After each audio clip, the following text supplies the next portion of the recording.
Hello, everyone, and welcome to the 8th podcast for PCN Season 11. I'm your host, as always, Saul Goodman Jr., and as always, I also have Dorsey being my co-host tonight. Hey, I'm Fat Dorsey. The panelists are running deep tonight. We have Houndin' Cheeks. Yeah. We have Leek. Sadly. We also have Little Rio. Why is Leek here? We have Oswald. What's going on, guys? We also have Peter Savage. You're. We have Sad Boy Quino. The king of all sellouts. And we have Slays. Who invited Peter? As you can tell, we're running deep in the panelist department tonight. We'll be discussing all three leagues, kind of a recap of League 2 and League 1 and a little bit of the final playoff there. And then also thoughts on Super League ending as well as the Super Cup, and then a brief recap of the League Cup. Without any further ado, what are your thoughts on how League 2 ended? Wolverhampton ended up winning, Fiorentina came in second, and then Newcastle ended up beating Barcelona in a bit of a controversial game. I literally called this last week, word for word. No, you're absolutely right. You said Barcelona is going to sell, and your prediction came true. I'm so upset that Barcelona just collapsed at the end. Like, I really had high hopes. No, hold on. Wait. No, go ahead. All I'm going to say, I spoke on this last week, so I ain't got to say much. All I'm going to say real quick, Dorsey, we should have a rule. If you have a team like that and you have this much expectation and big clubs and all this, you should not be allowed to come back after this much selling. This man should be banned from Barcelona. He can manage, but give him a new team. Disgusting. Rio A. Smith over here. I mean, I got a little bit to say. Go Just for it. saying, my Fiorentina boys handled that business. I'm just saying, baby. Yeah, you guys did well. You had a shot at the title. I think if you figured out defense, you would have made it there. But that defense... Yeah, we're working on that. Don't worry, we got something very special for this up-and-coming season. There you go. I mean, Snow's known for selling. How you go from first place in 2 game days to not even promoting? It's disgusting. I'm sorry. One last thing for me personally. Here's my question, right? Like, League 2 is for mostly like new people into the league, right? That's the whole idea. Lower league, all that. Snow has been around the league for a long time. He was in the playoffs finals for League 1 last year. How does he not understand that when it went to extra time, you don't back out? This is not like a rookie mistake here. We're talking about the vet. Yeah. The final, you have to know that is, I mean, for League 2, there's only one playoff game. It's only a one-legged game. You play until you have a winner. It's the same with League 1 final. There's only one game, so you play until you have a winner. I can't imagine he didn't look at the schedule or something like that before they got into it and figure out, oh, yeah, this is just one leg. Let's not back out at the end of the game. I don't know. It's unfortunate. It just is. I do want to give Newcastle credit, though. This was a team that started the year really hot, and then I think as the season went on, they kind of struggled to always play with the full squad, but they were able to rally towards the end. They were behind Napoli by a good ways, and then Napoli kind of struggled towards the end, and they really kind of caught fire. They actually beat Barcelona 3-0 on the final game day to make sure they got into that playoff, and then they won it. And they're definitely going to have to do a little retooling for next season, but just want to shout them out for, in the end, being that third team to come up. Shout out to the Newcastle manager for ghosting Leak at the beginning of the Wow, season. that's crazy, man. That's wild. I think we do have to mention that Wolverhampton, they had all the expectations beginning of the season, and they were able to pull out the top spot there. So there's got to be credit given where there was a lot of pressure on them to take it home, and they ended up taking it home. So, I mean, it also, I think, shows the importance of getting those 2 automatic promotion spots. Without that, assurance, anything can happen in the playoffs, as Barcelona found out, and Newcastle. Yeah, absolutely. I mean, Wolves was definitely the best team throughout the season. I think Fiorentina could have definitely won the league if they didn't have one of the worst defenses. But hopefully they solidify that going into League 1 next year. Yeah, I mean, if they keep that offense intact and build up a defense, you could see them making a push for that League 1 title as well. Yeah, and I also think they might have a good shot at winning the Super Cup. Oh, there was a little bit of shade there, huh, Peter? Oh, yeah. Hey, wait, hold on. We throwing out shade. Let's talk about the Wolves. 9-1, was it? I think it was 11-1. Yeah. Oh, no. Oh, no. Yeah, that wasn't so good. Yeah, I mean, it just goes to show, I think, that League Two's getting there, but a top League One side they should take care of business against a League Two team, I think. Well, the same could be said about a Super League team, but as you've seen personally, Dorsey, Things it all depends. It all depends on if the team's got the chemistry. Dorsey's still trying to recover from that. No, what he's talking about there is different from what happened with Madrid and Wolves. Madrid didn't underestimate Wolves. So there was some people, not the whole team, but there was some people that walked into that Fiorentina game was just like, hey, it's a League Two team. Who really cares? And then about 40 minutes into the game, everybody realized, oh shit. Well, really, when we went into that game, we already had promotion. So we were like, this game, if we lose it, it's not a big deal. So we kind of just went out having a little bit of fun. And, well, things happen. But next year, we're more honed in and we're ready for going for that League One title.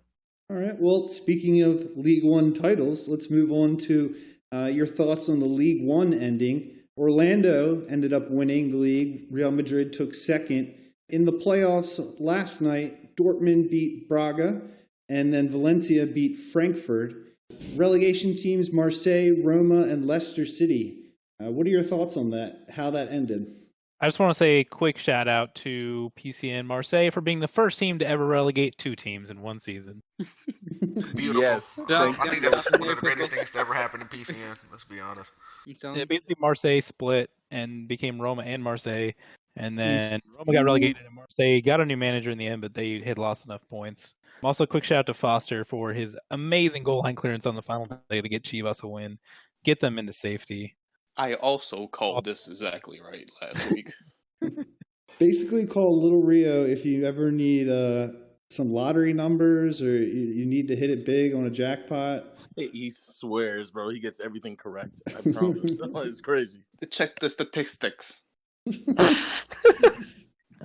And credit to Wolfsburg for getting out of the relegation zone. That team took over with like 3-ish weeks left, and they were dead last. They were dead and ended up getting out of relegation. So next season they'll be able to play in the league they really deserve to be in. They think they won like 9 or 10 in a row at one point.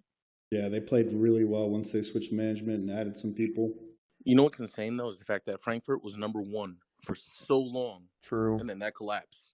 That fall from grace is crazy. Hey, don't talk about it. I know how that feels. We're going to get to that later.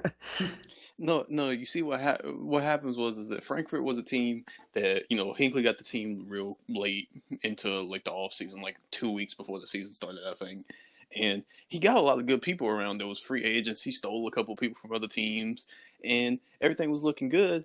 But it was one of those situations where it's like the beginning of the season. Everybody here knows this. Teams are still trying to figure each other out and everything. Like Orlando and Real Madrid didn't have their shtick figured out yet. And Frankfurt, they played every day. So they had their stuff together. But over time, it kind of catches up with it. It's long seasons. You hit a brick wall fast. Yeah, I still think they had a good season, but their offense is, I think, the worst in the top 7. Good defense, but just not enough goals, I think, throughout the course of the season. And then, they kind of got smacked by Valencia last night. I'm not sure exactly what happened there. The lack of scoring on their part, I believe you can be great with a 4-3-3. But if you don't have the proper attackers for 4-3-3, you end up like Frankfurt and not scoring a lot of goals. So it has its positives and its negatives. I think if we're talking League One, I think you also have to throw in the fact that Orlando, I don't know many people expected them to win at the beginning of the season. They were able to hold on from a push from a few teams and take home that trophy. And then Real Madrid had pretty much all of the expectations. If you asked anyone before the season started, they were expected to win, ended up finishing second, but not quite the finish that everyone kind of thought they would be at. I think those are two of the storylines at least from the top. Yeah, I think you guys had, the guru, whoever you are, had Frankfurt like near relegation. It was wild. I think they did good for what people expected. What's funny is that before the season started, before Orlando became a team, Real Madrid was everybody's vote hand down. And if Diggs and Masters never get Orlando, probably stays that way. Because when they took over Orlando, they brought in a lot of the unlucky team. Plus, they stole some Real Madrid players. And then some Real Madrid players left, and everything went Orlando's way this season. So there ain't much they could do there. I do think Madrid actually, I give them some credit because they did have the expectations, but they got off to a real kind of sour start. They were mid-table for a while and not really pushing on, and that could have gone belly up, and they could have had players just start to leave, and it could have really cratered, and they could have missed out on promotion completely. But mid-season they made a couple of switches, personnel-wise, and I think they just kind of finally locked in. Peter, I'm sure you can kind of explain more of how you guys finally got it together and made sure you got promoted. Yeah, Evan left.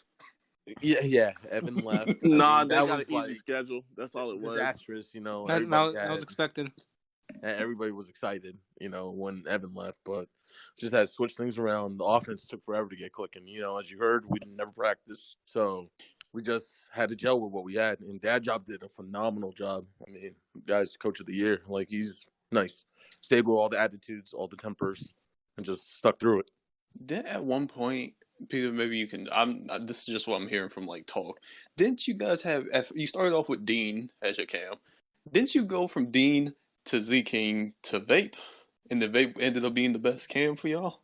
We went from Goat, and then I think Goat ended up leaving and went back to Juventus. And then we had Evan running cam because he wanted to run cam. What? Yeah, we had King Evan. Imagine. And no, he was That's doing where y'all went phenomenal, I though. mean, he was doing Evan's pretty good. well. I mean, Yeah, he was doing great. What, they had 3 games and 1 back-to-back. Yeah, To Evan back. was So, I doing mean, great. he played really well. And then we switched over to Vape, and we finished second place. That's the best that we could hope for what we had. I think either of the two teams that come out on Sunday have definitely deserved it. Valencia could be the first League 2 all the way up to Super League, and they'd be doing it back-to-back. So you'd have to give OG Fear and his whole squad a ton of credit. Death Row Toll has put up unbelievable numbers the last 2 seasons in terms of his goals per game. And then, Leak, it took you guys a little bit of time to get going as well, but finished the season pretty strong. Second best goal difference, or third best. You're looking forward to that game? Am I looking forward to it? I don't know, man. I was in this situation in season 5 when I first joined. I don't know. We'll see what happens. How do you feel like your team matches up with them? How did you play the first couple games? I don't know. I think the first game we beat them, I want to say 2-1 or 2-0. And second game we tied. They scored in the 90th minute. They're a great team. What's the striker's name? Death Row Tolls? Yeah. Death Row and Yeah, they're both great strikers.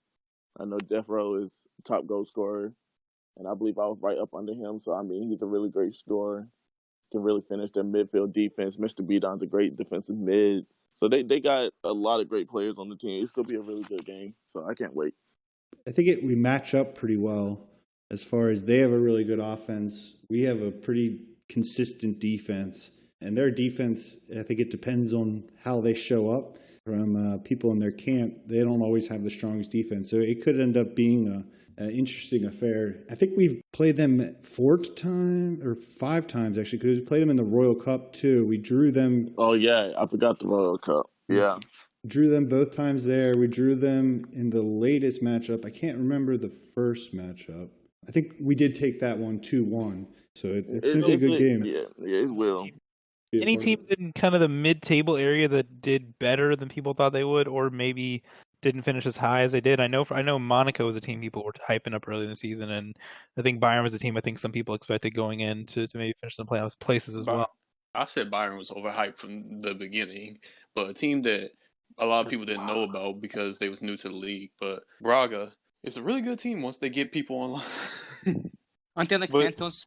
Yeah, they are Santos. Braga is night and day. There's Braga without Shamrock and the Braga with Shamrock. Mm-hmm. Braga with Shamrock's a different team. Braga with Shamrock is a very dangerous team. Shamrock had one of our defenders, I'm not going to name him here just to save him, but he had him on ice skates pretty much all night. Wait, is Peter on your team? Well, was it Saul Goodman? It was not me. He was not on my side. No, he was on the left side, so the right back. Yeah. All day yesterday, where he was putting most of my right side on skates. I believe he had 2 goals from doing it. I don't know what the man does, but he was really smooth with that stick. Shout out to Shamrock for going back to back, losing 300 possessions a season. Guy scores though. He does. Hey man, when I played for him last year, man, he dropped at least 25 goals. I mean, that man he's good, especially in the box. He could dribble.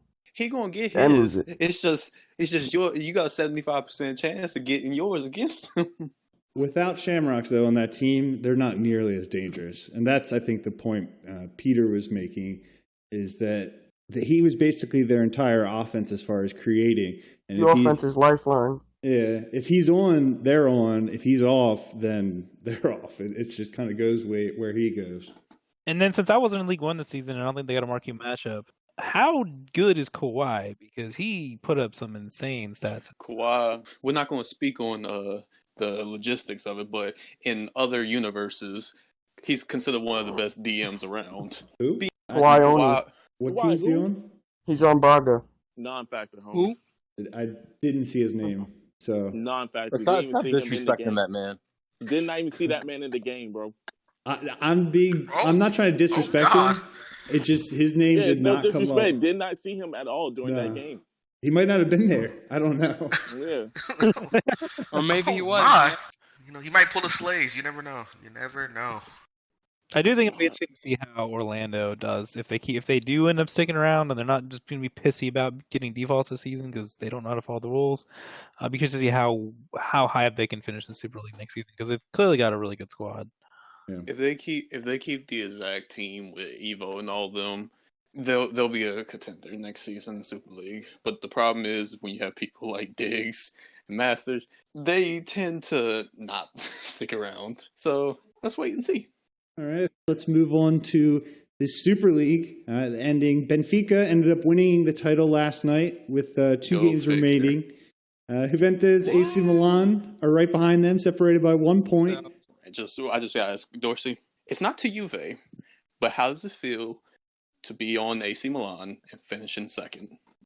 We might finish third since we lost to Lazio last night. They're currently third. Oh Jesus! I don't know. It's been a good season. I think Benfica. I think they're definitely a worthy title winner. I'm not going to say otherwise, but I feel like they just got a little. I thought they've got a lot of little things to go their way this season. A lot of little 50-50 results that they got wins out of. They kind of push it in their direction. In Milan, we just had 2 bad game days. We had 2 game days where we picked up like a point combined. Take those. If we could even been okay on those game days, gotten 1 win each, we'd be up there in contention. Benfica deserved the title, no questions asked. Great team, but they deserve the title, no question asked. But Milan and Juve both sold on the tail end. More us than anyone else. More Milan. I think mid-season, Benfica and Juve and all of them are like bottom half, not bottom half, but like mid-table. Yeah. And we were up there with Lazio, and then we just started crawling results, a lot of draws. It was tough. Kind of let them come back in it. It was tough. It was yours to lose about 3/4 of the way through the season. Yeah, and we lost it. Yeah, but I mean, we never had a big lead. We had like maybe a 2-3 point lead, and I think Benfica always had that game in hand. So what Benfica did well is that basically you play everyone in your schedule twice. So when they got to the first bit of their second half of the season, they were playing all the really good teams and they were picking up results. So when they got to the last 8 or 10 games, they had pretty much the back half of the table, and they played so well in that like middle part of the games that they basically set themselves up where if they didn't completely collapse against the teams they should beat, they'd win it. Well, Milan and Juve had a lot tougher games towards the end, and they took care of business. Yeah, I think it's another example of how consistency is the key if you want to win a championship. I think they started off actually a little rocky, but then from like the first quarter to the last quarter, they were really consistent with their victories. See, I'm so happy I called it. I said Lazio will be a top 10 team, and you all laughed at me. Said I was crazy. Lazio was decent this year. Very good. Yeah. That's a really good showing from them. I don't think you would have pegged that from anyone going into the season, other than maybe whoever said it the first podcast. Yeah, I think that was the surprise of the season. But then as the season kept going on, they kind of proved that that's where they should be. Are any of you guys surprised about Young Boys' finish? No. This is... Yeah, I'm just saying, Spank. Hey, look, they kicked Spanked out. He was the top goal scorer. I mean, they sold him. And Spank came to us. Bro, their best player has 5 goals in 30 games. Like, look, if Spank was there, he saved him. I'm sorry, Fonzie. I'm sorry. So if you guys know the league at all, Young Boys is right where they have been for the last 2 seasons. Facing relegation game day. Listen, Young Boys, I'm telling you this right now. If they win both these games, Man City. There you go. Yeah. Benfica and Man City. I'm telling you right now, if they win both of these games and avoid relegation 3 years in a row, I don't know what life is anymore because it's physically impossible. Do they deserve a They just need title? to change the They kit. add all their points together from these 3 seasons. They have enough for a title. Does that count? They deserve some type of award. It's just ridiculous that they've done this potentially the chance at 3 times in a row. Now, this isn't the young boys squad that did it twice in a row, so it is a little bit of a different storyline. And they also need to win both games and for New York City to not pick up more than a point or goal differential. New York does play Milan and They finished Atlanta. So Hold on. Mark my words. New York is going to get relegated back to League One. I'm just saying. ooh, this is my prediction, and I'm going out on a limb here, but due to the past seasons, I can't go against this. NYC is going to drop both games. Young Boys is going to get a draw and a win. Now, if Young Boys survive this, I don't even know. PSG, I think last week we were talking about, they were in that fight, but they've won 5 out of 6 games. So Lupe carrying. Lupe. He's a god. Let's be honest. They could finish with the 4th best offense in the entire league, depending on how the final games go. I'm going to go play goalie for him next season if he stays. Listen, there's been a lot of rumors that this is Lupe's official last season because he's going to go teach kids and all that. If this is, you can't write a better goodbye story. No, forget the goodbye story. Drop him a Hall of Fame right away. I mean, come on. I think I said it last time. We get the PCN Hall of Fame. Lupe is the first ballot. I am looking at Lupe's stats, and he's played every season with PSG. Some seasons are better than others. Some seasons are better than others because some seasons he doesn't play as much. There was some seasons last season he was playing DM a lot for some reason that we're not going to get into. But when he's playing every game at striker, PSG is hard to beat. Yeah. I will say the other storyline I'm looking for last game day is the River Plate are 6 goals away from the goals conceded record. So if they concede 5 or less, they don't tie it. They've actually given some teams games the last couple game days. We only beat them 2-0. Juve only beat them 1-0. They have Chelsea and Man City. Oh, Look, geez. RH, let him know, Slays. RH, You he's something else. Enter. No cap. He's a clamp. I think they just got him. He's a beast. Well, let's move on to the Super Cup. So Benfica and Orlando have already earned the automatic inclusion. Real Madrid smacked Wolverhampton last night to earn a spot. Juventus and AC Milan are safe. They're going to be in it. The positioning could change, but the 4 teams are battling it out for the last 3 spots. Who do you think between Lazio, Chelsea, Inter Milan, and Atlanta is going to end up being those last 3 spots? Inter's not making it. Nah, I think Lazio's going to lose both games and drop out of it. Inter's not making it. Inter is not making it. I can't go. Lazio. I can't go. No, yeah, I can't go into details on what the information I know. But if you knew what I knew, Inter is not making it. Just leave it at that. Let's not get too deep in it. I can't discuss the information I know due to contract negotiations I'm in right now. But just know it's not good. I think that the League Cup win will spur Atlanta on. They also don't have too tough of a schedule, so I think they're going to make one spot. And I think it's come down to Chelsea and Inter, who can get a win and a draw or 2 wins on the final day. Look, if Slays plays CB, they're not making it. They're not making it. If our CBs actually show up, we'll win it. But Atlanta and Inter, they both moving on. I'm just saying. Yeah, I think Chelsea ends up being on the outside looking in. Chelsea is a weird team. They're weird. On that center They're back. the weirdest team in Super League this year by far. No, so me, Slays, and Sad Boy here, we've played with some of the guys on Chelsea, and knowing what we knew ahead of time, we was thinking, mid-table. So for them to be, and they're playing out of position, so for them to be this high up is kind of shocking. But then you have people that you expect to be good, like CM Nah, who, by the way, needs to change his goddamn name on League Republic. But He that's did. besides the point. He did. Finally. I keep seeing people like Saul when they're talking about the best DMs in the league. They pull out his full government name because they don't know who it is. I'm like, oh my god! I just read the names as I see them. If you've watched Marquee Matchup, you know it. No, I think all 4 of them have a good chance. Obviously, Lazio has a lot of more room to work with. If I were to guess, I would say Atlanta and Inter end up making. I think that Chelsea would just fall outside of it, just because I think Atlanta's hot right now. I looked at their recent games played, and they've won, I think, of their last 7, they've won 6 and drew 1. So they're definitely in form. And then Chelsea just seems, of those 4, they have the weakest offense and the second weakest defense. So just based on that and what I've seen and from their games played, I just feel like they're going to have a little bit more trouble with that, and they don't have any room to spare. They have 1 point over Inter and Atlanta. The reason I call them super weird is this is their last 5 results, last 6 results in the league. They lost 7-1 to Atlanta. They lost 4-1 to Milan. And then they beat Juve 3-1. They beat Inter 2-0. They drew Villarreal 0-0, and they beat Man City 2-1. That makes no sense at all. I don't understand this team. You know why? You know why it makes no sense? It's because they have strikers playing center back.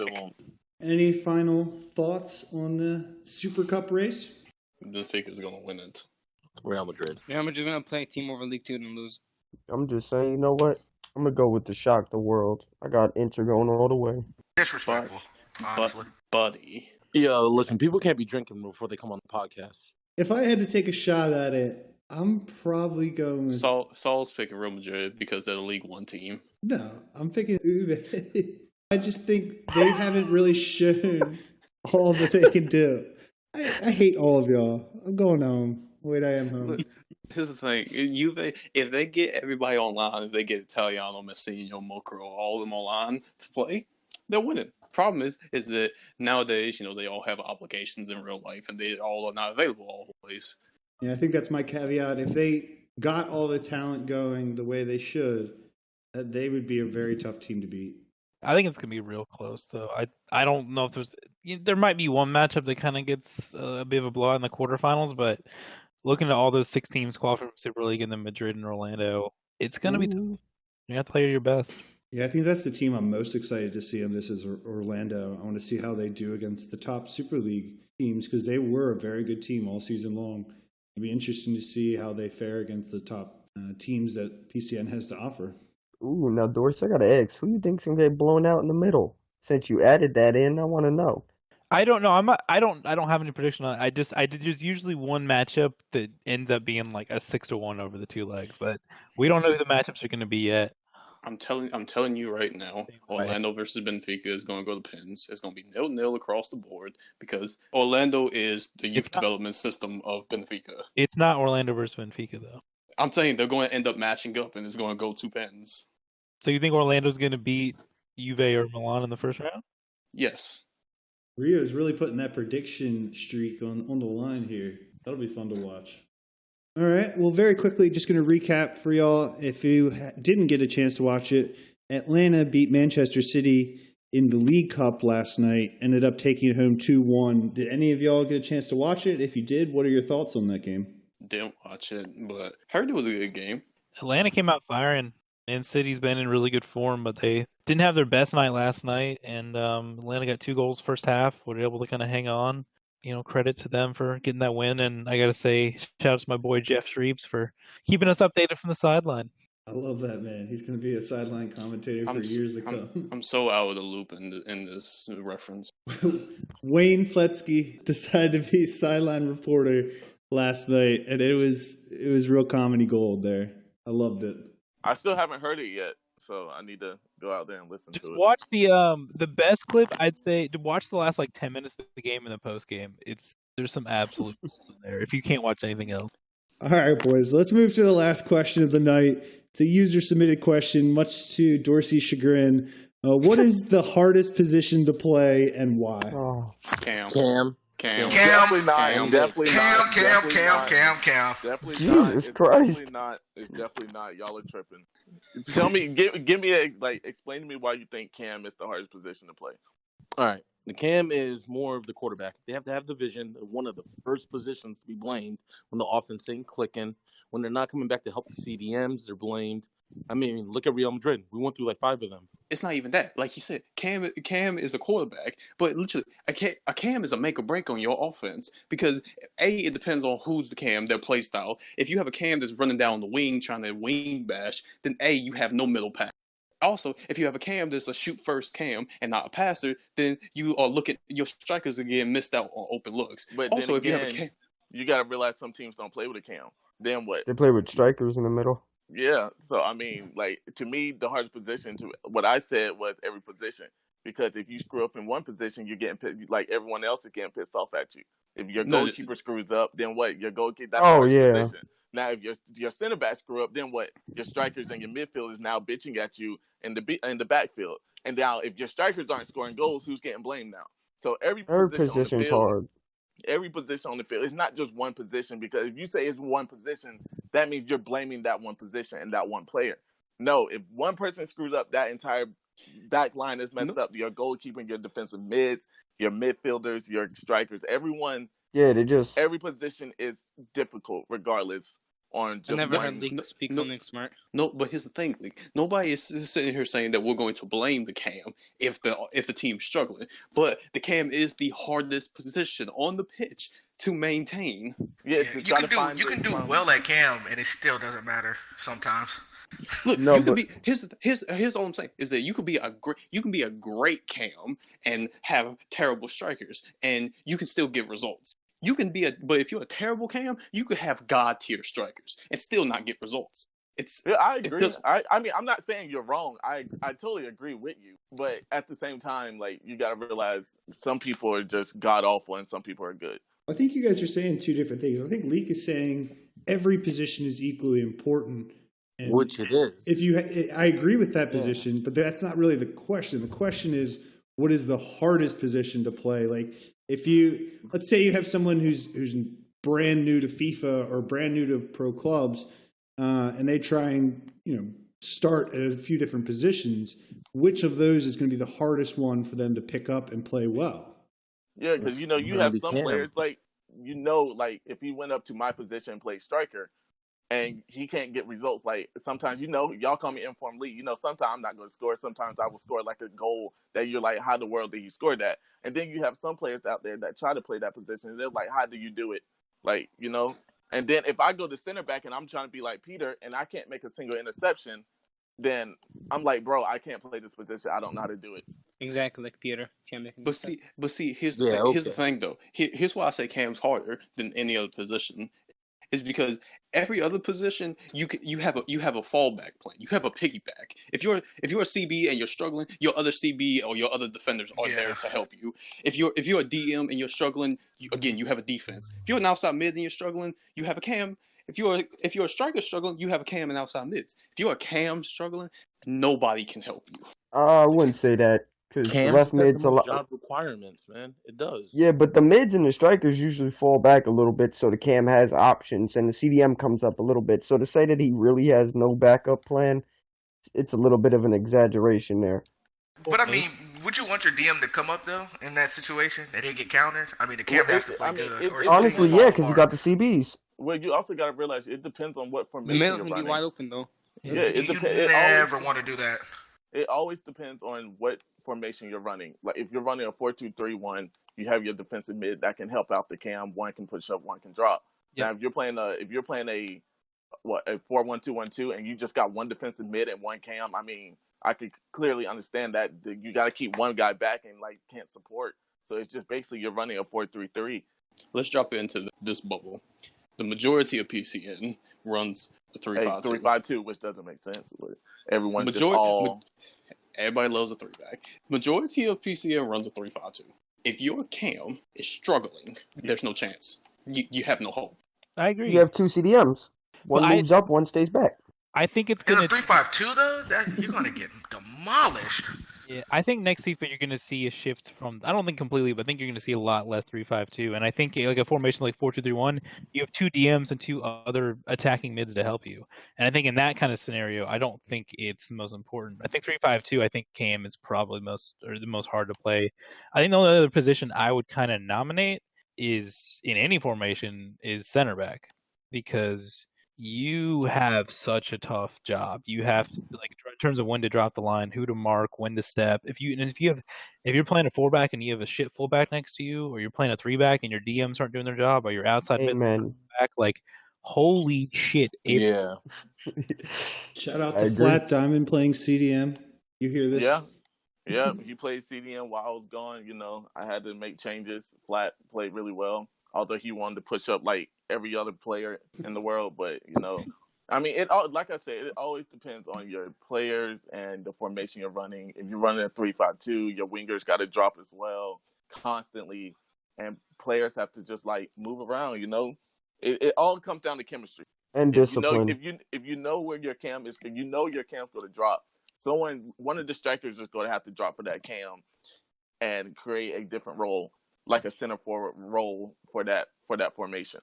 So I mean, I'm always stick to like when you say what's the hardest position, it's every position, because you have to know how each position runs to like make changes. You know. And see, here's the thing: obviously not to carry on the conversation. The reason why Cam also, in terms of PCN, is the hardest position is because right here, right now, name me 5 Cams in PCN that can go on any team and be able to be the assists, the goals, the key passes, the everything. Like, name me 5. Dino, I can name you 1, 2. Jamie. Did he just say Jammy's a Cam? Did you say Jammy? Did he Say say Jammy? Kick him, y'all kick him. If I ran Jamie at Cam, that's like one. It's like 2 or 3, I think. Yeah, but it all matters Vols. about the strikers too. Vols. Like my boy Vols. Swifty, right? Swifty runs Cam. Chuck has been playing a lot of Cam recently. Don't forget about Tony, Mexican Jedi Tony. Tony is a really great Oh, guy. he's nice. Yeah.